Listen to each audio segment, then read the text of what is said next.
함께 예배하는 모든 분들 가운데 이 말씀의 축복이 함께 하시기를 주님의 이름으로 축원합니다. 이 마태복음은 우리가 기록 연대가 주후 80년대 무렵입니다. 주 80년대 무렵이라고 하는 것은 굉장히 혼란스럽고 이스라엘 사람들에게는 절망적인 바로 시대입니다. 왜냐하면 10년 전에, 그러니까 기원 후 70년에 바로 노말에 의해서 예루살렘이 바로 공격을 받아서 무너져 버립니다. 예루살렘을 가보시면 알겠지만 예루살렘은 옛날 요즘 무기로는 뭐 예루살렘이 안전한 곳이 아니죠. 뭐 미사일이 날아가고 대포가 날아가고 그러면 뭐 안전한 곳은 아닙니다. 그러나 옛날 무기로는 예루살렘은 굉장히 안전한 도시입니다. 산 꼭대기에 이렇게 되어져 있는데 주변이 모두 다 바로 절벽으로 돼 있고, 이제 저쪽 여리고에서 올라오는 곳만 이렇게 계속해서 언덕으로 이렇게 구성이 되어져 있습니다. 그런데 이제 이스라엘이 반란을 일으키자 노마가 이제 예루살렘을 포위하게 됩니다. 이 방법 저 방법으로 공격해도 예루살렘을 함락할 수 없으니까 50일 동안 이제 포위를 합니다. 어떤 물자도 들어가지 못하도록 그렇게 봉쇄 조치를 취하는 것이죠. 결국 어떻게 됩니까? 바로 그곳에서 사람들이 굶어 죽는 것이죠. 힘이 없는 거죠. 그때 이제 들어가서 예루살렘에 있는 사람들을 도륙합니다. 그냥 죽이는 것이 아닙니다. 싸우다가 이렇게 죽는 것이 아니라 그냥 무기력하게 50일 동안 먹지도 못하고 마시지도 못하고 자지도 못한 그런 약한 상태에 있는 사람들을 가서 뭐 군인이든지 군인이 아니든지 보이는 대로 다 죽입니다.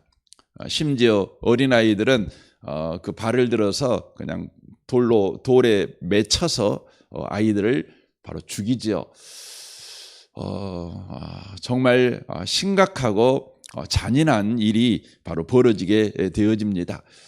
그리고 이제 예루살렘 성벽은 무너지고 예루살렘 성전은 또 무너지게 되어집니다. 그런데 예루살렘 성전이 있었던 한 벽만 이제 남게 되지요. 다 무너져 버리고요. 그래서 오늘날 유대인들이 그곳에 가서 통곡을 하는 것이죠.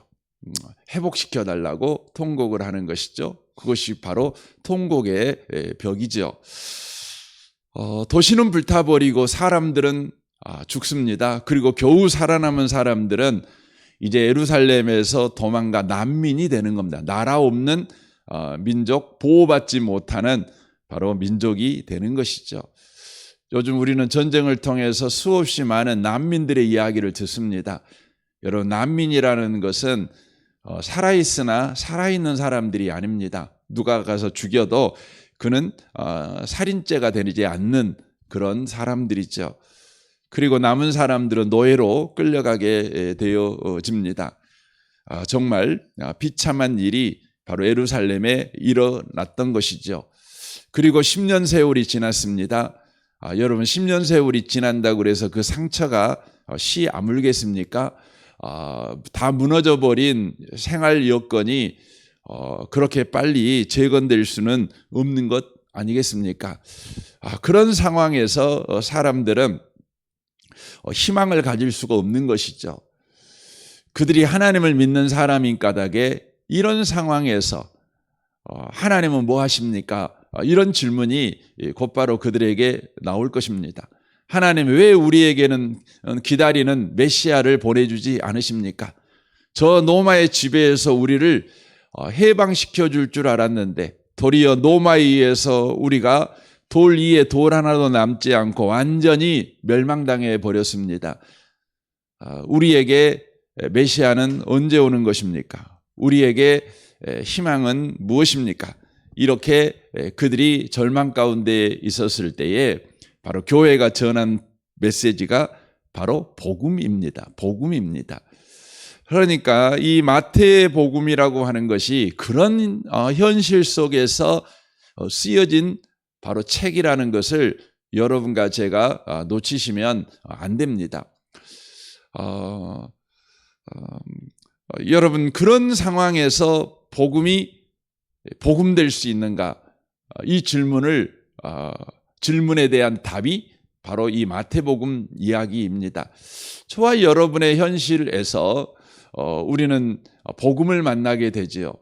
그때 우리는 질문을 하게 되지요. 과연 우리의 현실에서 이 마태복음이 과연 복음이 될 수 있는가?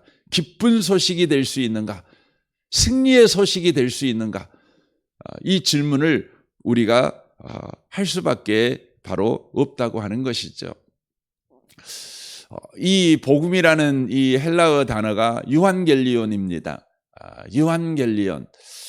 이 단어는 교회가 처음으로 썼던 단어는 아닙니다. 교회가 쓰기 전에 이미 바로 있었던 단어입니다. 헬라어이기 때문에 바로 헬라 제국 때부터 쓰였던 단어라는 것을 우리가 알 수가 있습니다. 그러니까 알렉산더가 바로 세운 헬라 제국, 그리스 문명권에서는 바로 이 유한겔리온, 이 복음이라는 단어가 이미 오래전부터 쓰여진 단어라고 하는 것입니다. 그런데 이 단어가 로마에서 어떻게 쓰여지게 되어지냐면 바로 황제의 복음으로 쓰여지게 됩니다. 그러니까 황제가 태어나면 로마 제국 전역을 다니며 전령들이 외칩니다. 유한겔리온 하고 외치는 것이죠. 더 나아가 황제가 전쟁에서 승리할 때에 또 그렇게 유한겔리온 복음입니다 하고 외치는 것입니다. 그리고 황제가 백성들에게 좋은 정책, 좋은 소식을 전할 때에도 또 유한겔리온 이렇게 전령들이 외쳐서 바로 전하는 것이죠. 그러니까 복음이라고 하는 것은 기독교가 처음으로 쓴 것이 아닙니다. 이미 바로 로마 시대에 썼고 그 이전부터 바로 썼는데 바로 그것은 황제의 바로 복음, 바로 황제가 너희들을 통치한다. 황제가 너희 삶을 책임진다. 황제가 이겼다. 바로 그 소식이 바로 복음이었다고 하는 것입니다. 이것은 로마 사람들에게 아주 익숙한 것이었다고 하는 것이죠. 그래서 이 복음이 들려질 때마다 로마 사람들은 그렇게 생각을 하는 거죠. 황제가 우리를 통치하는구나. 황제가 우리를 보호하는구나. 황제가 있는 곳에 평화가 있고, 황제가 서 있는 곳에 승리가 있고, 황제가 있는 곳에 우리가 바로 보호받을 수 있는 곳이구나. 이런 바로 생각을 바로 그들이 갖는 것이죠. 이런 시대에 바로 다른 복음 하나가 바로 선포되게 되는 것이죠. 황제의 복음이 바로 그 시대를 장악하고 있는 겁니다. 그러므로 그 황제의 복음을 누리려면 황제 앞에 엎드려야 되는 것이죠. 그래, 황제가 바로 우리의 주님이시다. 황제가 바로 우리의 왕이시다. 우리를 통치하시는 분이시다. 바로 이 메시지에 우리가 무릎을 꿇어야 되겠죠. 그런데 아주 미약한 한 공동체에서 바로 외치는 소리가 있었습니다. 그 소리가 바로 유한겔리온, 바로 복음이라는 소식이었다고 하는 것이죠. 이 마태복음이 전하는 복음의 핵심은 예수가 우리 왕이다. 예수가 우리를 통치하신다. 예수가 우리 삶을 책임져 주신다. 바로 이 복음이었습니다. 이 복음은 황제의 복음과 완전히 대척점에 서 있는 복음이었습니다. 당시의 로마의 복음은 황제가 주다, 황제가 우리를 통치한다 였는데, 교회가 전하는 복음은 예수가 주다, 예수가 우리를 통치하신다, 이거였습니다. 그러므로 교회는 반역자로 몰리는 것이죠. 그래서 300년 동안 교회가 박해를 받았던 것입니다. 박해라고 하면 그냥 좀 어려움을 당한 정도가 아니죠. 여러분, 사람을 십자가에 못 박여 죽이는 것입니다. 고문을 해서 죽이는 것입니다. 심지어 사람을 햇불로 만들어 버립니다. 생사람에게 기름을 부어 가지고요, 저녁에 가로등으로 쓰는 겁니다. 생사람을. 참 여러분, 그런 것 보면 누가 예수를 믿겠습니까? 예수를 설령 믿는다고 그래도 안 믿는다고 그렇게 떠버리면서 속으로야 믿는 건 하겠지만, 그럼에도 불구하고 놀라운 것은요, 초대교회 성도들은 황제의 복음이 아니라 예수 복음을 붙잡았다는 것입니다. 이게 참 신비합니다. 여러분, 이것이 초대교회 성도들이 단순하게 믿음이 좋았어, 그들은 참 신실했어, 그들은 순교자의 신앙을 가졌어, 여러분, 그 정도로 우리가 평가할 수가 없는 것이죠. 이것은 어디에서 답을 찾아야 되냐면 바로 예수 복음 그 자체에서 답을 찾으셔야 되는 겁니다. 그러니까 우리가 얼마나 믿음이 좋았냐, 그때 성도들은 우리와 믿음이 달랐어, 이렇게 그들에게서 그런 순교신앙의 원인을 찾으면 오늘날의 저와 여러분들은 부끄럽죠. 또 더 심하게 말하면 우리 가운데 천국 갈 사람이 있겠습니까? 우리 가운데 구원받은 사람이 있겠습니까? 우리가 여기서 찾아야 되는 것은 우리의 믿음에서 그 근거를 찾는 것이 아니라 바로 예수 복음, 바로 복음에서 그 이유를 찾으셔야 된다는 것이죠. 복음이 대체 무엇이 간데 그 복음이 그 고문과 그 잔인한 죽음도 이기며 예수를 믿는 자로 고백하게 만드는가? 그것이죠. 오늘 본문이 그 이유를 바로 설명을 하고 있는 내용입니다. 이 본문만 그걸 설명하고 있는 것은 아닙니다. 이 마태복음 전체가 그것을 설명하는데 오늘 아주 작은 한 예를 우리가 이 본문에서 바로 보는 것이죠. 이 본문을 보면 아주 이야기가 단문으로 아주 쉽게 그냥 이해되게 되어져 있습니다. 베드로의 장모가 병에 걸렸죠. 예수님이 가셔가지고 이렇게 손을 만지십니다. 그랬더니 열병이 떠납니다. 여러분, 생각을 해보세요. 열병이 떠나려면 가셔서 이렇게 손을 이렇게 만지셨어요. 근데 열병이 떠났어요. 우리 생각에는 손이 아니라 머리를 만져줘야 열병이 떠나지 않겠어요? 또 열병이 떠나려면 어떻게 해야 되겠어요? 우리 같으면 굉장히 힘쓰고 애쓰고 기도를 해야 되잖아요. 그런데 예수님은 열병이 들린 장모를 보고 어떻게 하냐면 손을 그냥 이렇게 만지셨더니 그냥 열병이 떠났어요. 그리고 어떻게 됐습니까? 그 즉시 일어나서 예수님께 수종들었어요. 그러니까 병이 이렇게 나았는데 이제 조금 이제 쉬었다가 며칠 있다가 된 게 아니에요. 그냥 즉시 나았어요. 그냥. 근데 낫는 과정을 보시면 그 창세기 1장을 보는 것 같아요. 여러분, 창세기 1장을 보시면 막 해가 만들어지고 달이 만들어지고 막 이러잖아요. 그러면 우리 생각에는 해가 만들어지고 달이 만들어지려면 굉장한 과정이 필요하잖아요. 그렇잖아요. 굉장한 과정이 필요하잖아요. 여러분, 여기에 있는 컵 하나 만드는데도 엄청난 시간과 과정이 필요합니다. 그런데 해를 만들고 달을 만들고 별을 만들고 나무를 만들고 바다를 만들고 동물을 만들고 막 이러는데 그냥 말씀하셨더니 뚝딱 만들어지는 것이죠. 그러니까 말씀한 대로 그냥 곧바로 일어나는 것이죠. 지금 이 장면을 보여주고 있는 것입니다. 더 나아가 보십시오. 저물매 사람들이 귀신 들린 자를 많이 데려오고 예수께 옵니다. 그랬더니 예수님이 귀신 들린 자를 어떻게 쫓습니까? 그냥 말씀으로 귀신 들린 자를 쫓아내십니다. 또 병든 자를 다 고치십니다.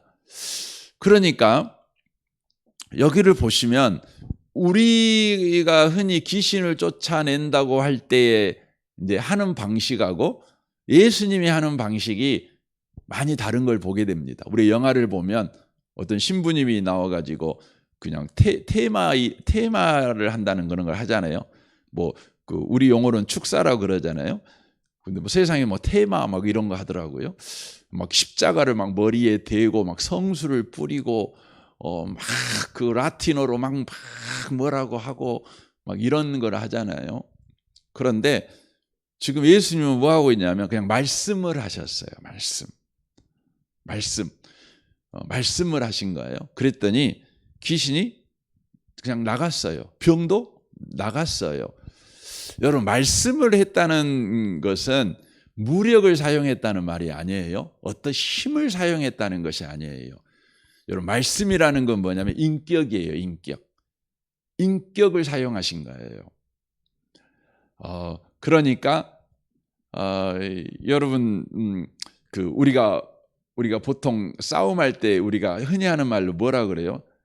말로 합시다 그러잖아요. 말로 합시다 이 말은 뭐냐면 됨됨이로 합시다. 그 말이에요. 당신의 우리 인격적으로 우리가 서로 사람 아니요. 그러니까 사람답게 우리 서로 싸웁시다. 그냥 짐승처럼 싸우지 말고 야만인처럼 무기를 들고 싸움하지 말고 우리가 서로 사람 대 사람으로 사람답게 인격을 가진 자답게 존귀한 자답게 보배로운 자답게 우리가 서로 말합시다. 이런 말이죠. 그러니까 말이라고 하는 것은 인격입니다. 그러니까 예수님은 귀신을 쫓을 때 그 무력을 쓰신 것이 아니에요. 인격을 쓰신 거예요. 됨됨이를 쓰신 거예요. 그러니까 예수님이 누구이신가를 이렇게 보여주신 거죠. 예수님이 누구신가 보여주신 거죠. 여러분, 싸움을 할 때요, 제일 어려운 게 뭐예요? 상대방을 알면 싸움을 할 수가 없어요. 상대방을 알면. 여러분, 자식이 아버지한테 막 대들잖아요. 근데 아버지가 누군지를 알면 자식이 감히 싸울 수는 없죠. 아버지가 누군지를 알면. 여러분, 요즘 아이들이 선생님한테 막 대들어요. 여러분, 선생님이 누구인지를 알면, 선생님이 자기 인생에 어떤 분인 줄 알면 어떻게 여러분 선생님한테 들이받습니까? 애기들이. 요즘 초등학생 선생님들이 너무너무 어렵대요. 선생님 하기 싫대요. 그래서 1년에도 몇백 명씩 그만두잖아요. 그렇게 어렵게 공부를 해가지고. 저는 이번 주에도 우리 형제가 이번 선생님이 되셔갖고 떡내고 그랬잖아요. 얼마나 기쁜 일입니까? 또 감사한 일입니까? 근데 그렇게 감사하고 귀한 일을 그냥 그만둬요. 왜냐하면 요즘 아이들이요, 선생님을 선생님으로 안 알아요. 몰라요. 선생님하고 말싸움하고 대들고 이럽니다. 여러분, 이것은 아이들 문제가 아니라 부모님들 문제죠. 부모님들이 학교에 아이들을 보낼 때 선생님이 누구인가를 잘 가르쳐줘서 보내야죠. 중요하죠. 근데 요즘은 학부모들도 선생님이 누군지를 모르고 학부모들이 가서 들이받아불잖아요.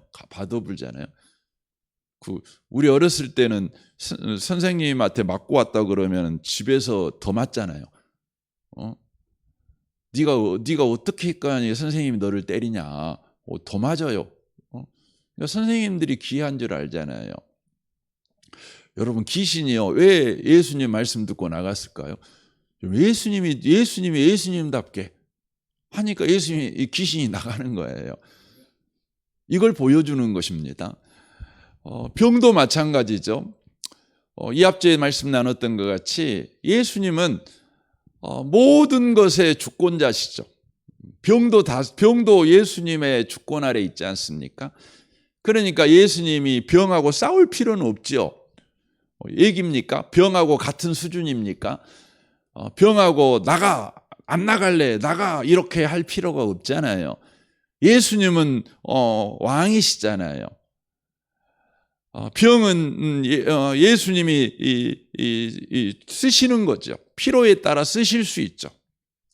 주의 나라를 위해서, 주의 뜻을 위해 언제든지 부리는 졸개에 불과하지요. 그러니까 예수님께서 말씀하셨다, 이 말은요, 말씀이라고 하는 어떤 도구를 썼다, 이렇게 여러분이 이해하시면 안 되고, 예수님이 예수님이신 거예요. 그랬더니 병이 순종하는 거예요.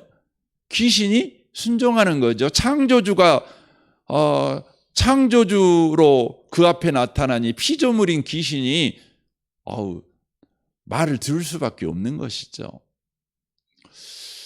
우리는 신앙생활을 할 때에 귀신 쫓아내는 장면도 보고 또 병을 치료하는 장면도 보고 막 이렇게 하잖아요. 그런데 우리는 막 무당 푸닥거리 하듯이 막 이렇게 하는 것만 봐가지고 귀신은 그렇게 쫓아내는 거라고 생각을 해요. 그래서 귀신을 쫓아낼 때 그냥 거친 목소리로 막 귀신을 욕하고 이래야 나간다고 생각을 우리는 많이 하지요. 그러나 오늘 본문을 통해 예수님이 보여주는 장면은 뭐냐면 예수님이 예수님이셔요. 예수님이 하나님이신데 하나님이셔요. 그것을 드러내시는 거예요. 그러니까 나가는 거예요. 나가는 거죠. 여러분, 황제의 복음은 어때요? 황제는요, 세상에 평화를 주려면 어떻게 해요? 군대를 끌고 가요. 황제가 나타나면 사람들이 그냥 꾹뻑 엎드리는 게 아니에요. 평화가 그냥 오는 게 아니에요. 어떻게 오냐면 반대하는 자들을 다 죽여야 돼요. 피를 흘려야 돼요. 억압을 해야 돼요. 그래가지고 자기 편에 선 사람에게 바로 평화를 주는 것입니다. 그러니까 황제가 쓰는 것은 뭐냐면 인격이 아니에요. 황제가 쓰는 것은 뭐냐면 무력을 써요. 황제의 복음은 무력을 상징하는 것입니다. 그래서 황제가 우리를 다스린다 할 때 반드시 들어가는 것이 있는데 그것이 뭐냐면 바로 무력입니다. 황제가 무력으로 우리를 다스린다. 황제가 힘으로 우리를 다스린다. 이게 들어갑니다. 그러나 예수의 복음에서 예수가 나를 다스린다 할 때에 그 다스림 속에는 뭐가 들어가요? 예수님은 말씀으로 우리를 다스리신다. 곧 예수님은 우리를 당신의 성품으로 다스리신다. 인격으로 다스리신다. 자신의 됨됨이로 다스리신다. 이렇게 되는 것입니다. 그래서 모세가 호렙산에서 하나님에게 물어보죠. 하나님, 사람들이 하나님이 나를 보냈다고 그러면 너를 보낸 하나님이 누구냐고 나한테 질문하면 하나님, 내가 뭐라고 대답할까요? 이렇게 물어봅니다. 그랬더니 하나님이 뭐라고 그러죠? 나는 나다. 이렇게 말합니다. 나는 나다. 여기에서 나온 게 뭐예요? 여호와입니다. 여호와. 여호와라는 우리 단어가 나는 나다, 이것을 바로 써놓은 거예요. 그것이 여호와입니다. 나는 나다는 말이 무슨 말입니까? 나는 하나님이잖아요. 하나님은 하나님이다, 이 말이거든요. 나는 스스로 있는 자다, 이 말이 나는 나다, 이 말이죠. 나는 시작도 없고 끝도 없고 나는 항상 나는 나야, 이 말이에요. 나는 항상 하나님이야. 나는 어떤 경우에도, 어떤 환경에서도, 어떤 처지에서도, 어떤 사람 앞에서도 나는 항상 하나님이야, 이 말이죠. 그래서 모세에게 말하는 거죠. 그걸 설명하는 방식이 뭐예요? 나는 나다, 나는 스스로 있는 자야 라고 하시면서 거기에 덧붙인 말이면 나는 아브라함의 하나님, 이삭의 하나님, 야곱의 하나님이야, 이렇게 말합니다. 나는 아브라함에게도 언제나 하나님이었고 이삭에게도 언제나 하나님이었고 야곱에게도 언제나 하나님이었어. 이렇게 말하는 것입니다. 나는 언제나 하나님이야. 여러분, 세상 신은 안 그래요? 여러분이 이 그리스 로마 신화를 봐보시면 최고 신이 제우스가 나오잖아요. 여러분, 제우스를 보면은요, 항상 신이 아니에요. 여러분, 이쁜 여자가 있잖아요. 그럼 어떻게 해요? 신답게 행동 안 해요. 어떻게 행동해요? 아주 뭡니까? 성욕에 그냥 붙잡혀 버린 그런 망나니처럼 행동을 해요. 그래가지고요, 짐승으로 변화되잖아요. 짐승으로 변화돼요. 지 기분대로 해요. 지 기분대로 이리 바뀌었다가 저리 바뀌었다가. 그러니까 제우스 기분을 맞추려면 어떻게 해야 될 줄을 모르겠어요. 여러분이 하나님 믿는 걸 천만다행으로 하셔야 돼요. 여러분, 하나님을 믿는다는 때 여러분은요, 오늘 또 하나님을 섬길 때 어떻게 섬겨야 되지? 내가 오늘 예배드릴 때 어떻게 예배해야 되지?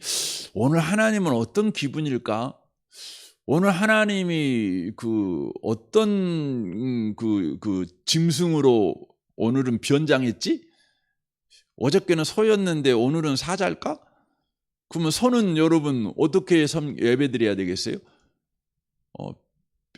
풀잎을 잔뜩 갖고 와야죠. 한 짐 여러분 차에다가 그냥 풀을 잔뜩 가지고 와갖고 하나님 이렇게 오늘 내가 풀을 준비했습니다 그러는 거죠. 근데 오늘을 가만히 생각해보니까 오늘 사자로 변했을 것 같아요. 그러면 오늘은 뭐 갖고 와야 돼요? 여러분 집에 여러분 닭집게 가갖고 생닭 잔뜩 사갖고 또 예배 드릴 때 와야 되잖아요. 근데 여러분과 저는 하나님께 예배 드릴 때 어떻게 예배 드려요? 그냥 믿음으로 드리면 돼요. 믿음으로. 하나님을 믿어주면 돼요. 하나님은 그런 분이에요. 하나님은 언제나 하나님이셔 하면 되는 겁니다.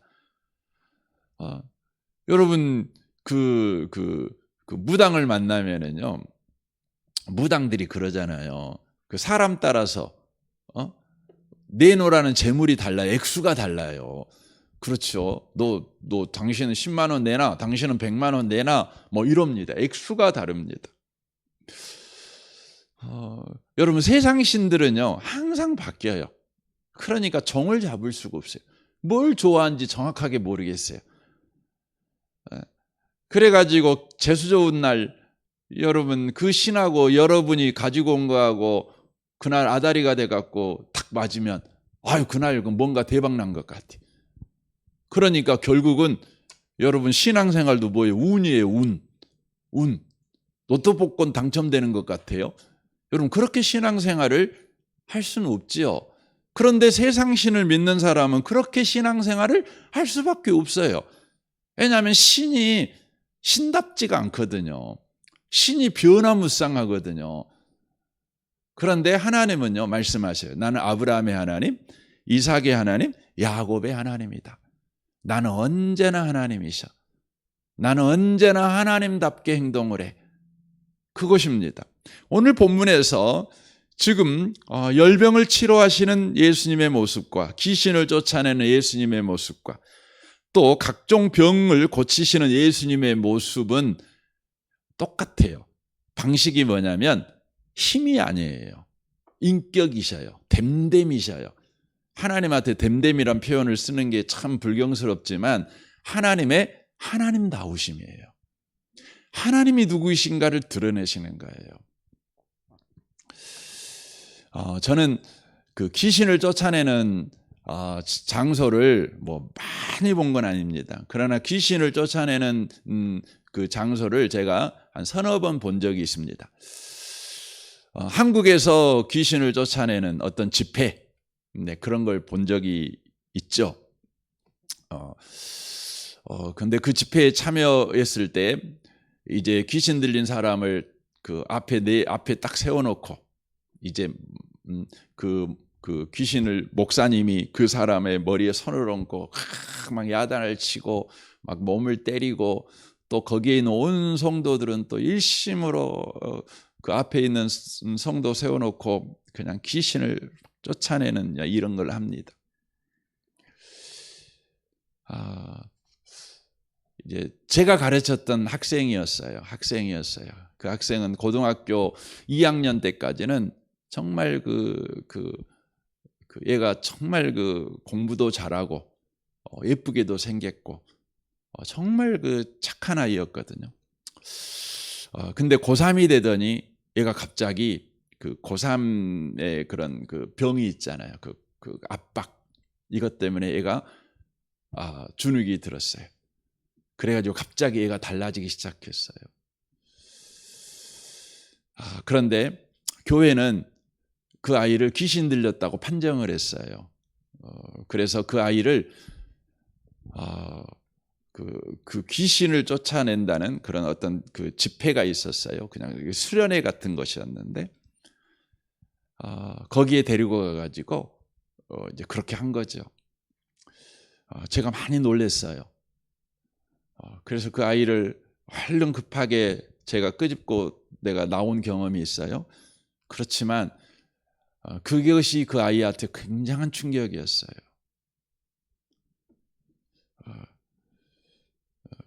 그 아이는 벌써 이제 거의 이제 50 가까이가 됐죠. 제가 25살 때 만났던 아이니까 저하고 뭐 나이 차이가 뭐 5, 6년 차이밖에 안 나지 않겠습니까? 근데 지금도 그 아이는 더 심해져 가지고 저한테 1년에 한 번 갑자기 찾아올 때가 있어요. 그러다가 또 휙 가고. 제가 그 아이를 볼 때마다 너무너무 마음이 아프고, 제가 목사로서 또 한 명의 그리스도인으로서 너무너무 제가 마음이 아파요. 지금 생각해도. 그것은 폭력이라고 저는 생각을 해요. 여러분, 예수 이름으로 폭력을 쓰시면 안 돼요. 제가 또 하나의 귀신 쫓아내는 장면을 본 적이 있어요. 그건 제가 인도네시아 갔을 때예요. 제가 그것 때문에 인도네시아를 제가 3번 갔어요. 3번. 거기에는 그 챔피언 개들이라는, 제가 시간이 좀 갔지만 조금만 이야기하겠습니다. 챔피언 개들이라는 그 집회가 있어요. 그게 뭐냐면 예수를 믿은 사람, 곧바로 예수 믿어 그 챔피언 개들이라는 프로그램을 통해 예수 믿는 사람들이 예수 안 믿는 사람을 한 명씩 데려오는 그런 캠프예요. 근데 거기 가면 정말 귀신 들린 사람이 많습니다. 근데 거기서 이제 메신저 되시는 목사님이 전하는 게 뭐냐면 하나님의 사랑에 대해서만 전합니다. 아버지 사랑에서만 대해서만 전합니다. 그냥 따뜻한 전합니다. 그냥 저도 영어를 잘 모르지만 그냥 따뜻합니다. 근데 참 놀라운 것은요, 말씀을 그냥 전해요. 이렇게 말씀을 전하잖아요. 그러면요, 거기에 귀신들이 발작을 해요. 가만히 못 있어요. 그냥 말씀을 이렇게 전하는데 뒤집어집니다.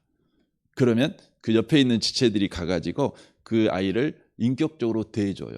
그러니까 공개하지 않아요. 보호해줘요. 감싸줘요. 그리고 그 아이들한테 조용히 손을 얹고 그냥 정말 인격적으로 기도를 해줘요. 그러면은요, 그냥 귀신 떠나요. 정상으로 확 돌아와요. 여러분, 기독교는요, 힘을 쓰는 종교가 아니에요. 기독교는요, 인격이에요. 그를 존중히 여겨요. 귀신 들린 자도요, 그 안에 든 귀신이 악한 거지 그가 악한 건 아니잖아요. 여러분, 귀신 들린 사람은 귀신에서 해방되어도 귀신 들렸다는 타이틀이 딱 붙어 있는 거예요. 이게 이제 우리식 귀신 쫓아내는 방식이에요. 설령 귀신을 쫓아내도요, 그 아이는 귀신 들린 아이였다고 딱 타이틀이 붙어요. 아니에요. 그럼 생활할 수가 없어요. 귀신 들린 아이도요, 인격적으로 대하는 거죠. 존중이 대하는 거죠. 보배롭고 존귀한 자라는 거죠. 그러니 보배롭고 존귀한 자 안에 더러운 것이 한시도 머물 수가 없는 거예요. 귀하게 대하는 거죠. 존귀해요. 하나님의 말씀이 그래요. 예수가 그래요. 하나님 사랑이 그래요. 복음이 그렇습니다. 왜 그 핍박 속에서도 예수를 붙잡을까요? 여러분, 예수님만 우리를 사람답게 대하셔요. 먹을 것 주고 마실 것 주고 그럴지라도 여러분, 그것보다 우리가 사람답게 대접받고 싶잖아요. 보배롭고 존귀하게 대접받고 싶잖아요. 이게 복음입니다. 복음입니다. 여러분, 예수님은 오늘 또 그렇게 대해 주십니다. 이제 그 부분을 이제 내일 좀 더 나누겠습니다. 사랑하는 성도 여러분, 오늘도 기억하십시오. 주님은 오늘 또 우리를 주님으로 대하십니다. 주님이 주님답게 우리를 대하십니다. 우리를 보배롭게 대하십니다. 여러분은 존귀한 분이십니다. 오늘 하루를 살아갈 때 놓치지 않고 살아가시기를 주님의 이름으로 축원합니다. 아멘. 우리 같이 기도하겠습니다.